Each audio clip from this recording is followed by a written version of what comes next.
Israeli lawmakers have voted to hold an early national election that's set to take place on November the 1st. The Knesset, or parliament, has been formally dissolved. The Prime Minister, Naftali Bennett, has already said that he will not run for office in the elections. Yolan Nel reports. This vote in Parliament means yet another election for Israelis. Politicians readying for their fifth campaign in under 4 years. After the government lost its razor-thin majority, Naftali Bennett, who has been Prime Minister, announced his decision to dissolve the Knesset.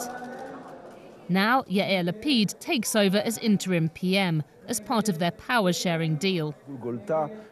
He switched from being a political chat show host to a politician a decade ago. He's a centrist, promising to deal with pressing challenges. We need to tackle the cost of living, wage the campaign against Iran, Hamas and Hezbollah, and stand against the forces threatening to turn Israel into a non-democratic country. The forces he sees are ones that united an unprecedented coalition a year ago. Mr. Lapid brought together right-wing, liberal and Muslim Arab parties to unseat Israel's longest-serving leader, Benjamin Netanyahu, who remains on trial for corruption, which he denies.